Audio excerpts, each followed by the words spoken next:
बिस्मिल्लाहिर्रहमानिर्रहीम।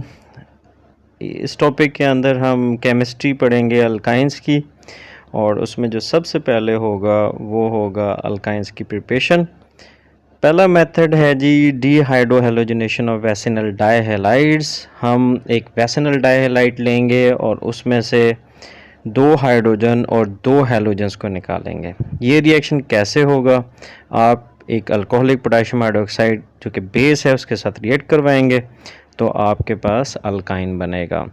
यानी जो 2 हाइड्रोजन और 2 हैलोजन निकलेंगे तो कार्बन आपस में ट्रिपल बॉन्ड जनरेट करेगा, कार्बन कार्बन ट्रिपल बॉन्ड बनेगा, तो इसको हम अल्काइन कहेंगे। ये रिएक्शन होता कैसे है, मैकेनिज़्म को ज़रा हम समझते हैं। अभी ये आपके पास CH2Cl CH2Cl एक वैसिनल डाइहैलाइड है,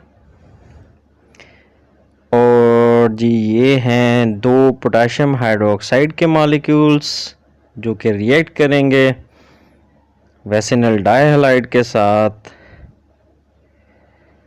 राइट। तो ये आपके पास जो ब्राउन बॉल है ये आपके पास पोटेशियम है, जो कि ब्लू बॉल जो कि डेजिग्नेट करती है हैलाइड को, यहाँ पे क्लोरीन को, उसको वो निकालेगी। दूसरी तरफ OH ग्रुप जो है वो दूसरे कार्बन से एक ग्रीन बॉल जो कि हाइड्रोजन है उसको निकालेगा। तो इस तरीके से पोटेशियम क्लोराइड और वाटर मॉलिक्यूल बन गया। अब हर कार्बन पे एक एक वैकेंसी प्रोड्यूस हुई, तो कार्बन कार्बन ने आपस में एक बॉन्ड बना लिया, एक पाई बॉन्ड बना लिया, तो ये आपके पास डबल बॉन्ड हो गया, यानी कि विनाइल क्लोराइड। नेक्स्ट में पोटेशियम दूसरे कार्बन से क्लोरीन के एटम को निकालेगा और OH हाइड्रोजन को निकालेगा। इस तरीके से CH ट्रिपल बॉन्ड CH बनेगा, यानी कि आपके पास सिंपलेस्ट अल्काइन जनरेट होगा। तो इस रिएक्शन के अंदर हर कार्बन से एक हाइड्रोजन और एक हैलोजन यानी 2 एटम्स रिमूव हुए, 2 एटम्स रिमूव हुए, और कार्बन कार्बन ने आपस में 2 पाई बॉन्ड बना लिए, तो एक सिग्मा और 2 पाई बॉन्ड, तो ये होगा अल्काइन। सेकंड मेथड है डीहैलोजिनेशन ऑफ टेट्राहैलाइड। टेट्राहैलाइड से मुराद है 4 हैलोजन, आपने 2 जिंक के साथ रिएक्ट करवाने हैं, तो आपके पास जिंक ब्रोमाइड के 2 मॉलिक्यूल्स बनेंगे। फर्स्ट में आप टेट्राहैलाइड लिया, आपने एक जिंक एटम से किया, उसने 2 हैलोजन निकाले, जिंक ब्रोमाइड बनाया और CH double bond CH Br बना, जो कि फर्दर एक जिंक के एटम से रिएक्ट करेगा और आपके पास कार्बन कार्बन ट्रिपल बॉन्ड बन जाएगा, जबकि जिंक ब्रोमाइड होगा। तो यहाँ पे 4 हैलोजन रिमूव हुए, हर कार्बन से 2 हैलोजन रिमूव हुए। तो ये होगा कैसे? एक सिंपल आपके पास एलिमिनेशन रिएक्शन है। ये आपके पास टेट्राहैलाइड था, जिंक के 2 molecules 2 moles 2 moles of zinc react करेगा 1 मोल ऑफ टेट्राहैलाइड, तो ये आपके पास गया एक जिंक एटम,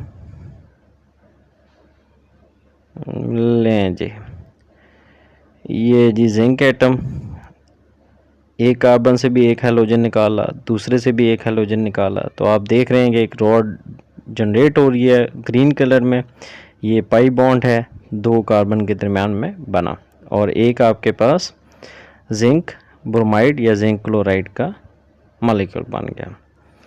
तो ये गया जी आपके पास दूसरा जिंक, दोनों हैलोजन को निकाला, और आप देखेंगे कि एक और बॉन्ड जनरेट हुआ कार्बन कार्बन के दरमियान में, तो जिंक क्लोराइड या जिंक ब्रोमाइड के 2 मॉलिक्यूल्स बन गए और CH ट्रिपल बॉन्ड CH बन गया। तो ये बड़ा ही सादा सा एक एलिमिनेशन रिएक्शन था। तीसरा मेथड है जी electrolysis of salts of unsaturated dicarboxylic acids. ये हम 2 दफ़ा पहले भी पढ़ चुके हैं कि आपने अब फ़र्क क्या है, यहाँ पे आप एक अनसैचुरेटेड डाइकार्बोक्सिलिक एसिड का सॉल्ट लेंगे और उसका एक्वस सॉल्यूशन लेंगे और उसकी इलेक्ट्रोलाइसिस करेंगे, उसके रिज़ल्ट में हमारे पास अल्काइन का एक मॉलिक्यूल बनेगा।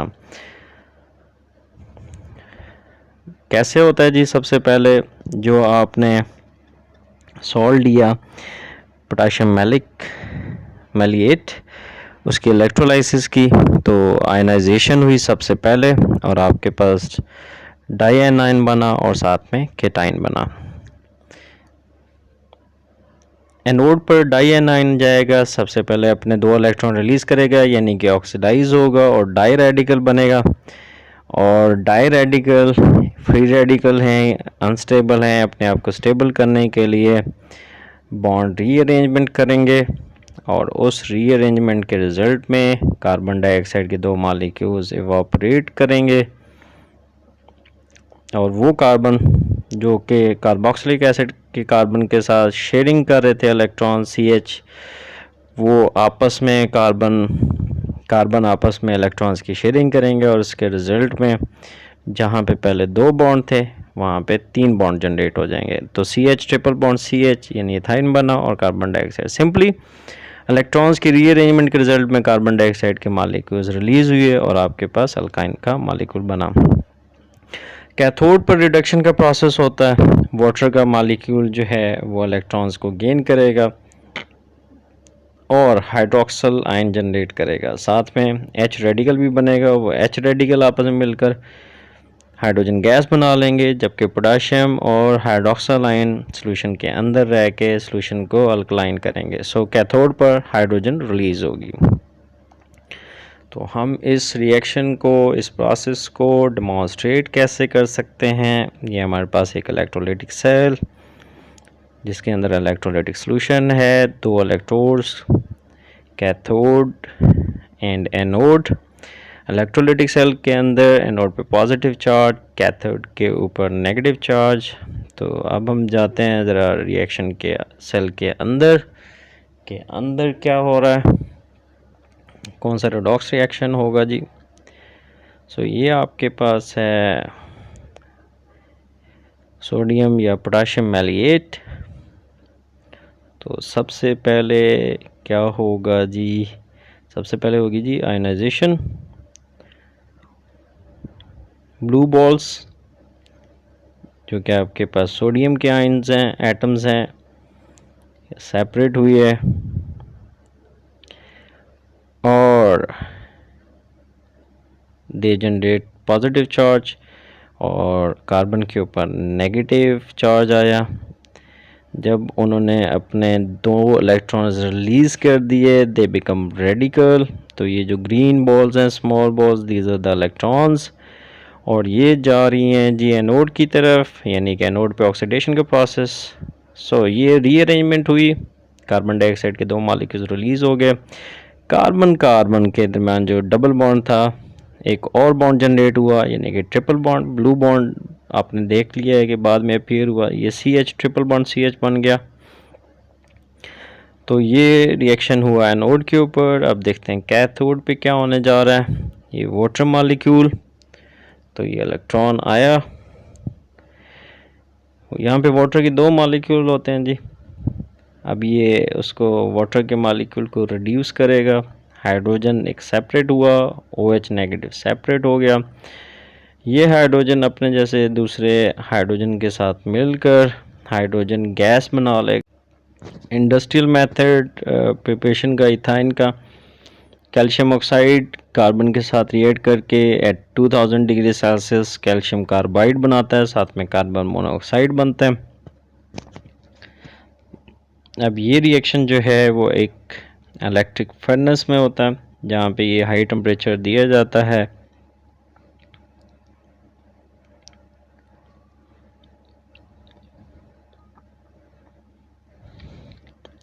अब ये जो कैल्शियम कार्बाइड बना है हमारे पास, इसकी अपने हाइड्रोलाइसिस करनी है और इसके रिज़ल्ट में हमारे पास नेक्स्ट रिएक्शन होगा ये वाला जी। कैल्शियम कार्बाइड इंटरेक्ट करता है वाटर के साथ और आपके पास कैल्शियम और कार्बन के दरमियान जो बॉन्ड है वो टूटते हैं और कैल्शियम के साथ ट्रिपल बॉन्ड कार्बन के साथ हाइड्रोजन 2 अटैच होकर अल्काइन बनाएंगे, जबकि कैल्शियम हाइड्रोक्सल आयन के साथ मिलकर कैल्शियम हाइड्रो ऑक्साइड बनाएगा। अगेन हम ये देखते हैं कि ये रिएक्शन हुआ कैसे। Reaction mixture.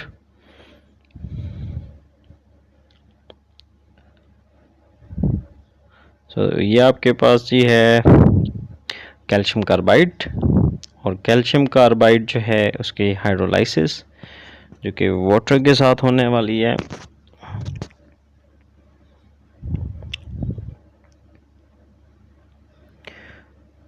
ये दो हाइड्रोजन के एटम्स जो वाटर मॉलिक्यूल से रिलीज हुए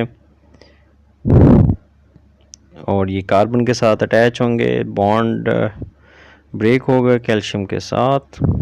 लें जी, ये आपके पास बन गया CH ट्रिपल बॉन्ड CH, और जो कैल्शियम है वो दो हाइड्रोक्सिल के साथ कंबाइन होकर कैल्शियम हाइड्रोक्साइड का मॉलिक्यूल बनाने जा रहा है।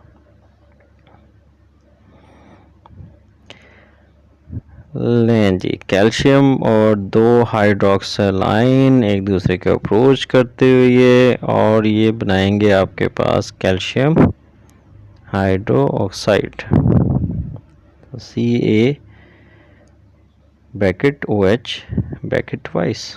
तो कैल्शियम हाइड्रोक्साइड का मॉलिक्यूल बन गया। एक बना जी alkyne CH triple bond CH and second बना कैल्शियम हाइड्रोक्साइड। तो ये भी बड़ा एक सिंपल सा रिएक्शन है। अब हम चलते हैं जी फिजिकल करैक्टरिस्टिक की तरफ। They are colourless, odourless except acetylene which has the garlic like order.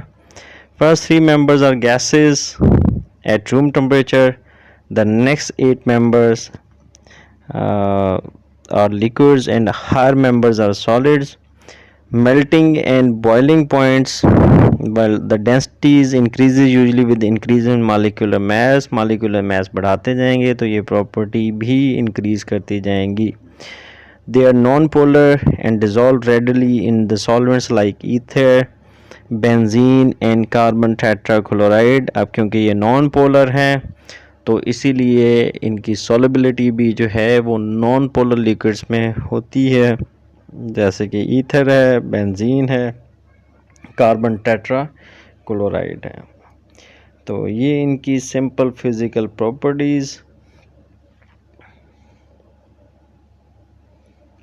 Reactivity of alkynes. Alkynes के अंदर the carbon atoms are held together by triple bond, one sigma and 2 pi bonds. यानी carbon का alkynes के अंदर जो carbon है उसके अंदर एक सिग्मा बॉन्ड है, 2 पाई बॉन्ड है।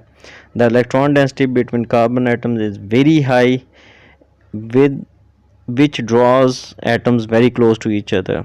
अब क्योंकि ये बॉन्ड लेंथ छोटी होगी तो कार्बन एक दूसरे को अप्रोच कर रहे हैं। Electrons in a triple bond are therefore less exposed and thus less reacted towards electrophilic reagent as compared to alkene। Bond length छोटी है, इलेक्ट्रॉन डेंसिटी कंसनट्रेटेड है बिटवीन 2 कार्बन एटम, तो इसीलिए वो लेस रिएक्टिव होंगे। Reactions of alkynes. तो अब हम पढ़ते हैं जी अल्काइंस रिएक्शन। जो सबसे पहले हम पढ़ेंगे वो एडिशन रिएक्शन होगा। हम ये देख रहे हैं कि हमारे पास एक सिग्मा और 2 पाई बॉन्ड है, तो ये इसलिए एडिशन रिएक्शन शो करेगा और पाई बॉन्ड ब्रेक होंगे।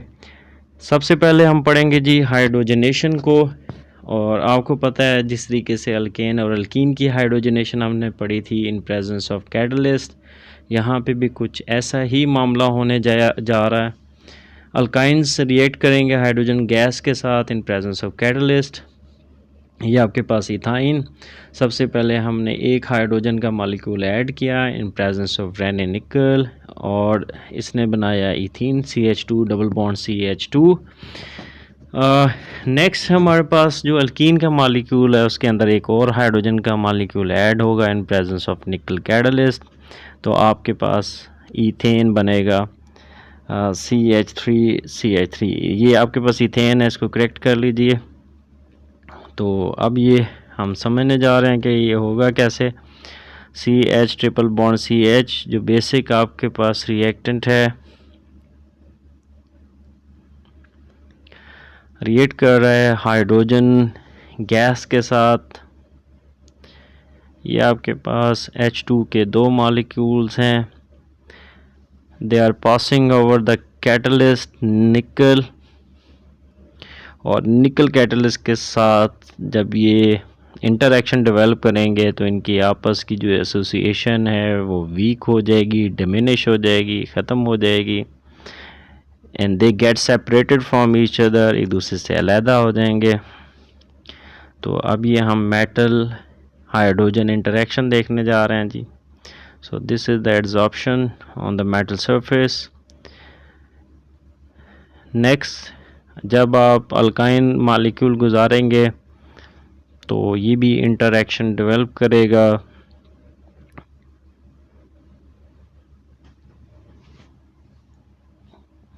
With metal.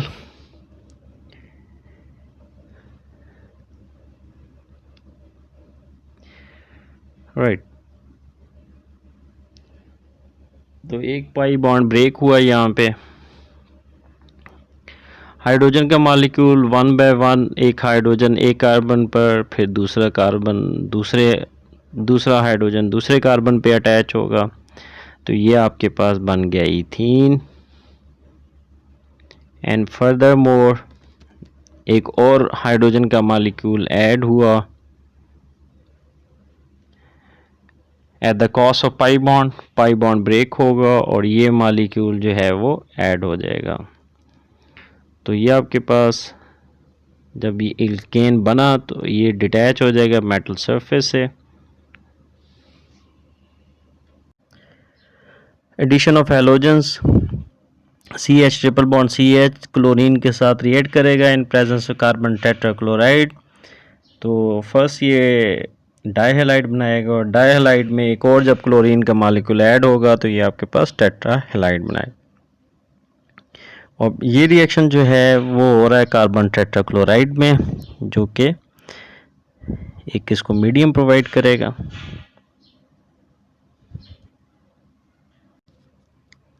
तो अब ये हम मैकेनिज्म देखते हैं कार्बन टेट्राक्लोराइड के अंदर होने वाला ये reaction.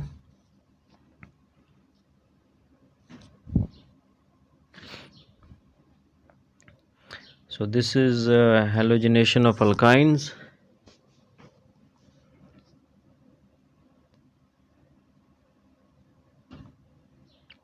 CH triple bond CH और दूसरी तरफ हमारे पास हैं दो मॉलिक्यूल्स क्लोरीन के। एक पाई बॉन्ड ब्रेक होगा और उस बॉन्ड के ब्रेक होने की वजह से हर कार्बन पे एक एक वैकेंसी प्रोड्यूस होगी। तो आप देख रहे हैं कि 3 बॉन्ड हैं, ग्रीन, ब्राउन और ब्लू। सो ये एक बॉन्ड ब्रेक हुआ और 2 क्लोरीन एटम अटैच हो गए, तो ये आपके पास डाइहैलाइड बना। अब हमारे पास एक और पाई बॉन्ड जो है वो सेक्रीफाइस होगा और उस बॉन्ड के ब्रेक होने पर क्लोरीन का एक और मॉलिक्यूल ऐड हुआ। नेक्स्ट थर्ड रिएक्शन है addition of halogen acid. Alkynes halogen acid के साथ जैसे कि HCl है हाइड्रोजन ब्रोमाइड के साथ रिएक्ट करवाते हैं। अब ये जो रिएक्शन है ये मार्कोनिकोव रूल की मौजूदगी में होता है, जैसे कि हम अल्कीन के केस में भी पढ़ चुके हैं। Markovnikov rule number 1, CH triple bond CH HBr जब अटैच होगा तो अब क्योंकि दोनों कार्बन पे एक एक हाइड्रोजन अटैच है तो यहाँ पे आप फ्रीली किसी भी कार्बन पे हाइड्रोजन और किसी भी कार्बन पे ब्रोमीन अटैच कर सकते हैं। सो ये आपके पास CH2 डबल बॉन्ड CHBr बना, जिसको आप विनाइल ब्रोमाइड कहते हैं। अब जो नेक्स्ट मॉलिक्यूल ऐड होगा HBr में तो वो अकॉर्डिंग टू मार्कोनिकोव रूल के तहत होगा, या मार्कोनिकोव एडिशन कहलाएगी। अब की बार जो ब्रोमीन है वो CH पे अटैच होगा, यानी जहाँ पे हाइड्रोजन की तादाद 1 है, जबकि हाइड्रोजन जो है वो CH2 पे अटैच होगा, यानी CH3 बन जाएगा। ये आपके पास C2H2 यानी CH ट्रिपल बॉन्ड CH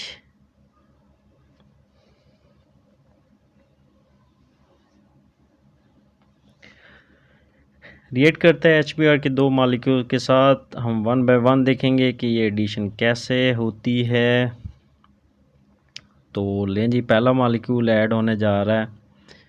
और जैसे कि मैंने आपको पहले भी ये बताया था कि आपके पास फ्री चॉइस है, किसी भी कार्बन पे एक हाइड्रोजन और किसी भी कार्बन पे ब्रोमीन को अटैच कर दें। सो लेफ़्ट कार्बन पे हमने हाइड्रोजन को अटैच कर दिया और राइट कार्बन पे हमने ब्रोमीन को अटैच कर दिया। बनने वाला रिएक्टेंट, बनने वाली जो प्रोडक्ट थी वो थी विनाइल ब्रोमाइड। अब जो नेक्स्ट एडिशन है वो होगी जी अकॉर्डिंग टू मार्कोनिकॉफ रूल, एक पाई बॉन्ड सेक्रीफाइस होगा। हाइड्रोजन वहाँ पे अटैच होगा जहाँ पे ऑलरेडी जिस कार्बन पे हाइड्रोजन की तादाद ज़्यादा है। सो लेफ़्ट कार्बन पे आप 2 हाइड्रोजन ऑलरेडी देख रहे हैं। सो तीसरा हाइड्रोजन भी वहाँ पे अटैच हुआ, जबकि आपके पास जो क्लोरीन है वो राइट कार्बन पे अटैच हुआ।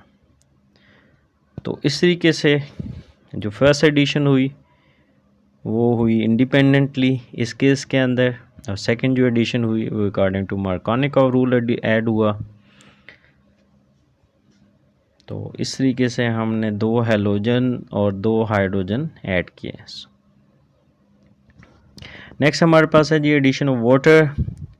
अल्काइन का मॉलिक्यूल रिएक्ट करता है वाटर के साथ in presence of mercuric sulphate and sulphuric acid, बनाएगा विनाइल अल्कोहल।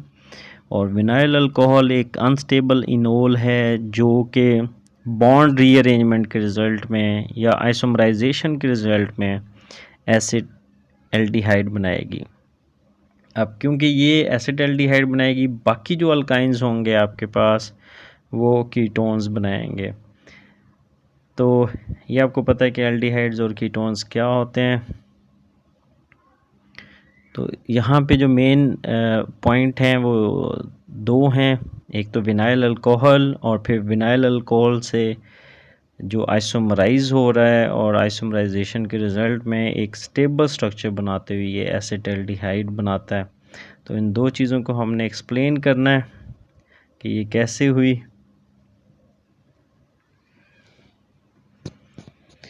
लें जी, तो अब हम चलते हैं मैकेनिज़्म की तरफ। ये आपके पास है जी C2H2 CH triple bond CH, carbon carbon के दरमियान में आपको ट्रिपल बॉन्ड नज़र आ रहा है। दूसरी तरफ हमारे पास है जी वाटर मॉलिक्यूल। अब ये जो रिएक्शन है ये basically mercury that is dissolved in sulphuric acid, तो उसके रिज़ल्ट में ये इंटरेक्ट करता है। तो एक कार्बन पे हाइड्रोजन अटैच होगा और दूसरे कार्बन के ऊपर OH। सो एक पाई बॉन्ड जो है वो सेक्रीफाइस होगा, यहाँ पे ब्रेक होगा। लें जी, ये this is the addition that is in progress. So एक कार्बन के ऊपर ये हाइड्रोजन ऐड हुआ और दूसरे कार्बन के ऊपर जो है वो OH अटैच हुआ। सो this is the vinyl alcohol और एक पाई बॉन्ड जो है वो ब्रेक हुआ। अब हम ये पहले पढ़ चुके हैं कि ये एक अनस्टेबल है। सो अब ये जो H है that is shifted to the carbon, ये इस कार्बन के साथ अटैच हुआ है। सो ये CH3 यूनिट होगी और वहाँ पे कार्बन ने ऑक्सीजन के साथ डबल बॉन्ड बना लिया। So this is the acetaldehyde. So इस तरीके से आइसोमराइजेशन का प्रोसेस हुआ, शिफ्टिंग हुई हाइड्रोजन की from one position to another position within a molecule, addition of ammonia and hydrogen cyanide। Ammonia and hydrogen cyanide react करते हैं इथाइन के साथ in presence of suitable catalyst to give nitriles. First case के अंदर हमारे पास aluminium oxide 300 degree Celsius के ऊपर मिथाइल नाइट्राइल बनाता है, और सेकंड केस के अंदर जब आपने इथाइन का मॉलिक्यूल को एसिटिलीन के मॉलिक्यूल को हाइड्रोजन साइनाइड के साथ रिएक्ट करवाया इन presence of copper chloride and ammonium chloride, तो इसने बनाया जी एक्राइलो नाइट्राइल।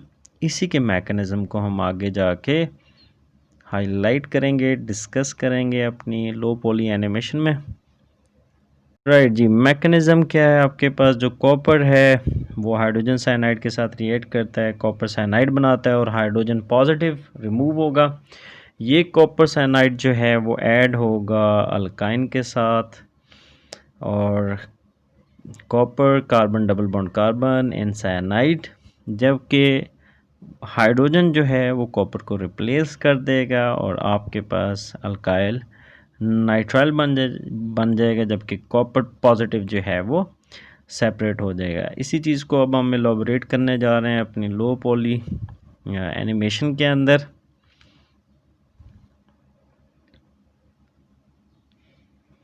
राइट जी, ये आपके पास है CH ट्रिपल बॉन्ड CH2 यानी कि simplest alkyne. So this is hydrogen cyanide, और लेफ्ट हैंड साइड पे आपको पॉजिटिव चार्ज एक एटम नज़र आ रहा है, that is the copper positive.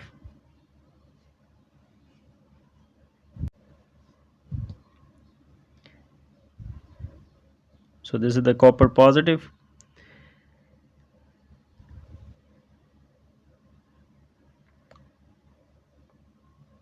इसको जूम कर लेते हैं हम जी।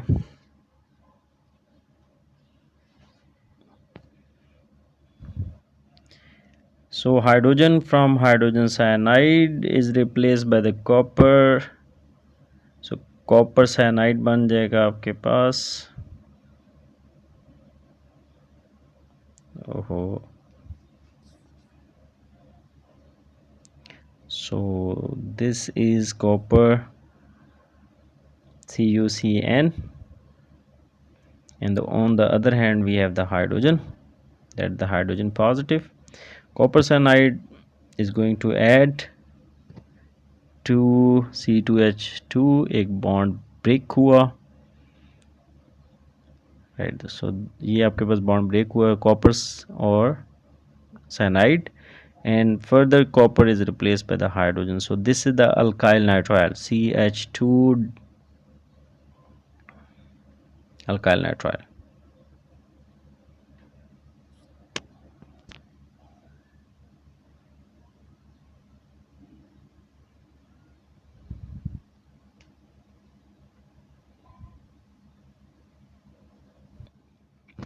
नेक्स्ट है हमारे पास जी ऑक्सीडेशन रिएक्शन।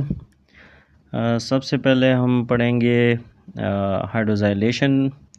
अल्कलाइन के MnO4 के साथ रिएक्ट करता है, हर कार्बन पे दो दो हाइड्रोक्सिल ग्रुप अटैच होंगे eight the cost of 2 pi bonds, और जब हम इनकी हाइड्रोलाइसिस करेंगे उसके रिज़ल्ट में वाटर के 2 मॉलिक्यूल एलिमिनेट करेंगे और हमारे पास बनाएंगे ग्लाइऑक्सल। ग्लाइऑक्सल की फर्दर हम ऑक्सीडेशन करेंगे और उसके रिज़ल्ट में हमारे पास बनेगा ऑक्सैलिक एसिड का मॉलिक्यूल। तो इसमें जो नोट करने वाली बात वो ये है कि एक कार्बन से OH, दूसरे कार्बन से H, तो एक वाटर मॉलिक्यूल रिलीज़ हुआ, एंड नेक्स्ट में आपने जिस कार्बन से H निकाला था वहाँ से OH और दूसरे कार्बन से H, सो पानी के 2 मॉलिक्यूल्स रिलीज़ होंगे और आपके पास ग्लाइऑक्सल बनेगा, और ग्लाइऑक्सल की फर्दर ऑक्सीडेशन के रिज़ल्ट में एक एक ऑक्सीजन और ऐड होगा, सो ऑक्सैलिक एसिड बनेगा। तो ये हमारे पास इथाइन और MnO4 नेगेटिव आइन, एक MnO4 जो है eight the cost of 1 pi bond जो है वो अटैच होगा।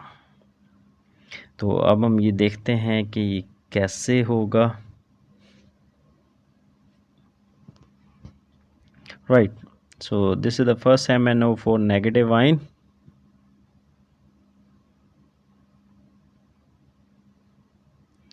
एक पाई बॉन्ड ब्रेक हुआ, जबकि अब दूसरा MnO4 नेगेटिव आइन आ रहा है और वो अटैच होगा और एक और पाई बॉन्ड ब्रेक होगा।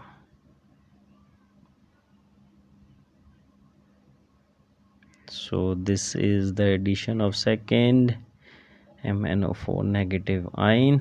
लें जी, ये ऐड हो गया। Right, now further hydrogen from water molecule, so यहाँ पे अटैच हो गया, ये आपके पास पानी के एक OH आइन बन गया, MnO2 रिलीज़ हो गया।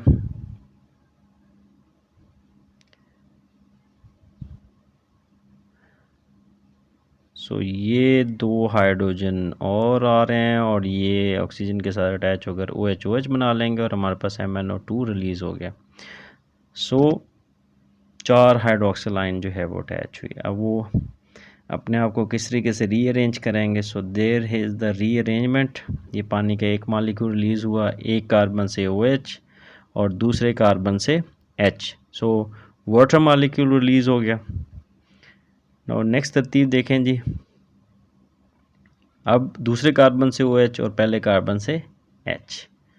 सो ये पानी का एक और मालिक्यूल रिलीज़ हो गया। तो रिज़ल्ट में हमारे पास बनने वाला जो मालिक्यूल रह गया वो ग्लाइऑक्सल है। और ग्लाइऑक्सल की जब आप फर्दर ऑक्सीडेशन करेंगे तो एक एक ऑक्सीजन और अटैच होगा और आपके पास जो रिजल्टेंट मालिक्यूल होगा वो होगा oxalic acid, COOH bond COOH।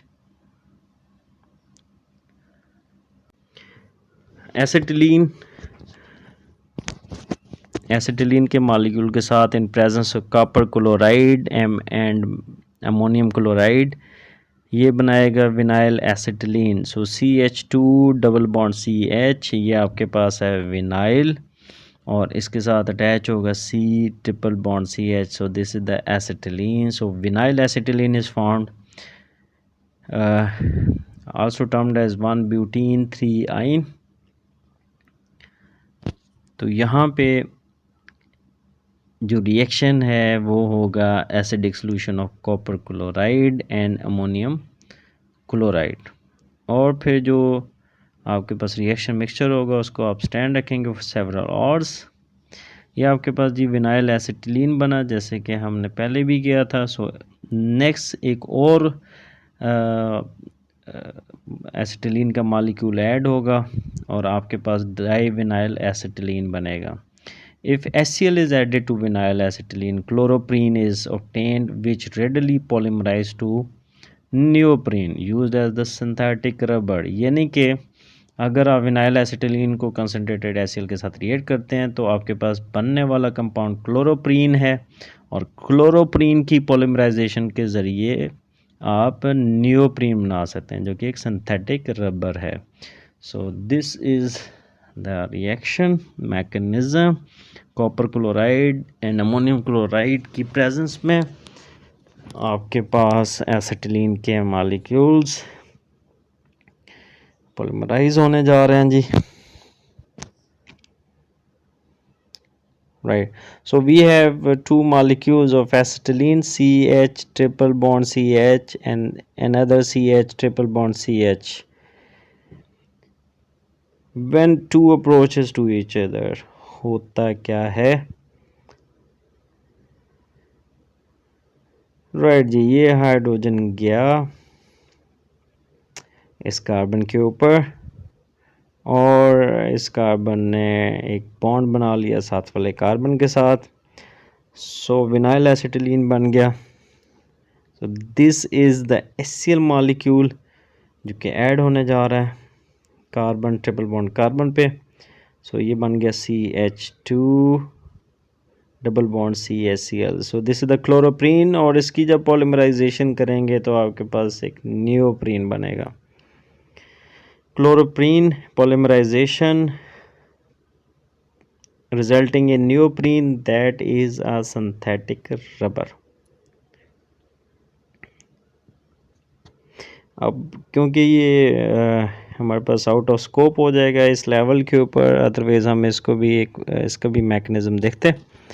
Next हमारे पास है जी एसिटिलीन के मॉलिक्यूल्स को जब आप हॉट आयरन ट्यूब से गुजारते हैं तो ये तीनों मॉलिक्यूल्स आपस में रीअरेंजमेंट के रिजल्ट में बेंजीन का मॉलिक्यूल बनाते हैं। सो C3H6।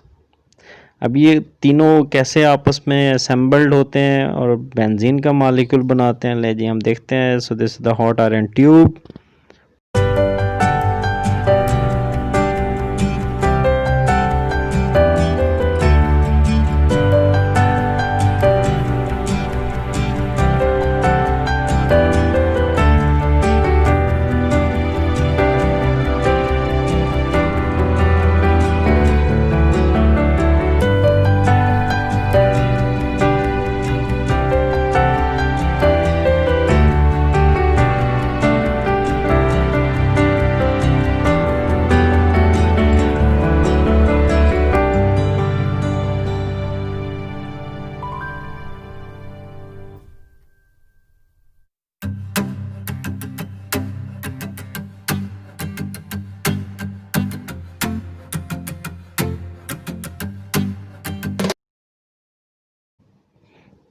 Acidic nature of alkynes.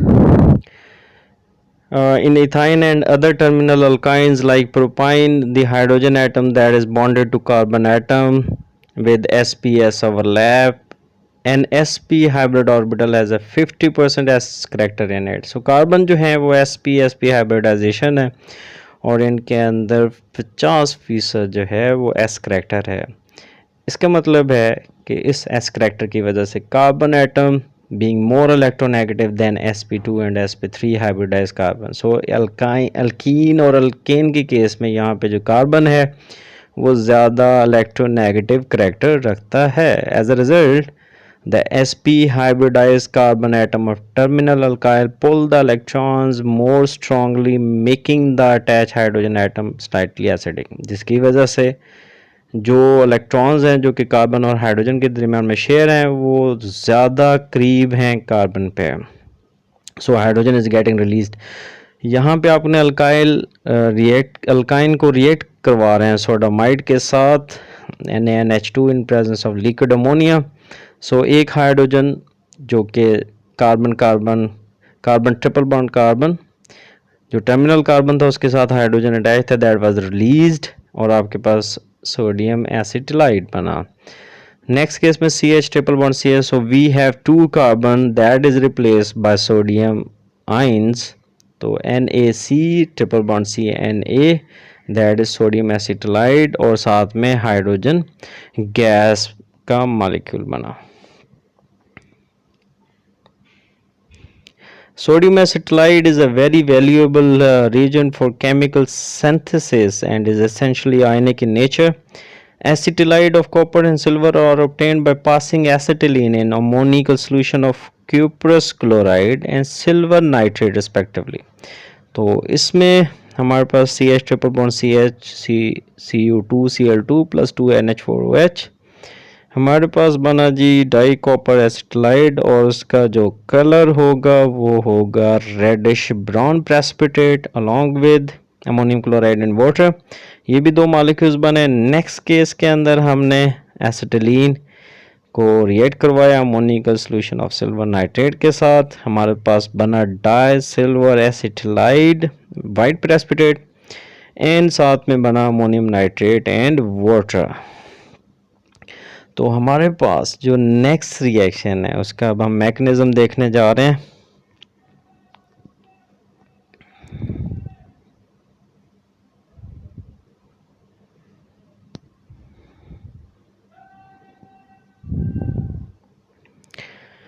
So we are moving into the reaction mixture. So this is acetylene molecule CH triple bond CH C2H2, साथ में इनके हैं जी सिल्वर नाइट्रेट AgNO3 और ऊपर आपके पास मौजूद हैं NH4OH। So there is a cluster of molecules. So hydrogen जो कि टर्मिनल हाइड्रोजन है these are getting release and NH4OH के OH के साथ अटैच होकर ये वाटर मॉलिक्यूल बनाएंगे और यहाँ से रिलीज़ हो जाएंगे। यहाँ पे हम बारी बारी दिखा रहे हैं ताकि हम ये समझ सकेंगे कैसे रिप्लेसमेंट हो रही है एटम्स की। सो ये 2 सिल्वर आए, सिल्वर एसिटिलेट बन गया डाई सिल्वर एसिटिलाइट, जबकि हमारे पास NH4NO3 बना, NH4 bearing positive charge, NO3 bearing negative charge और साथ में वाटर मॉलिक्यूल रिलीज़ हो गए। सो ये रिएक्शन और जो एटम्स की अरेंजमेंट है वो साइमल्टेनियस होती है, लेकिन हमने बारी बारी ये देखा कि हमारे पास डाई सिल्वर एसिटिलाइड कैसे बना। So hydrogen are getting release by silver ions. Silver and copper acetylide react with acids to regenerate alkynes, यानी आप इन एसिटिलाइड्स को डाइल्यूट एसिड्स के साथ रिएक्ट करके एसिटिलीन को दोबारा हासिल कर सकते हैं। So these alkynides are used for preparation, purification, separation and identification of alkynes. सो आप इन अल्कानाइड्स को अल्काइन की प्रिपरेशन के लिए, प्योरिफिकेशन यानी साफ़ करने के लिए, उनको कहीं से अलहदा करने के लिए, यानी सेपरेट करने के लिए, एंड उनको उनकी शनाख्त यानी आइडेंटिफाई करने के लिए आप इस्तेमाल कर सकते हैं. So uses of ethyne, number one is in oxyacetylene torch, which in turn used for welding and cutting metals. आप वेल्डिंग के लिए आप इसको इस्तेमाल कर सकते हैं, oxyacetylene torch having high temperature, और वो कटिंग के लिए और मेल्टिंग के लिए यूज़ होती है. फॉर द सेकेंड है जी for the preparation of alcohols, acetic acid and acetaldehydes. Laboratory agent के तौर पे भी आप इसको इस्तेमाल कर सकते हैं. Number third is for the manufacture of polymers like PVC, polyvinyl acetate, polyvinyl ethers और लॉन एंड नियोप्रीन रबर. इसमें दो के हमने देखी है कि कैसे ये पॉलीमराइज करता है. Number four, to prepare acetylene tetrachloride as solvent for varnish, resins and rubber, and for ripening of the fruits. तो फलों को पकाने के लिए और उसके बाद सॉल्वेंट की तैयारी के लिए भी. So stay blessed. I hope so you have enjoyed a lot of animations there.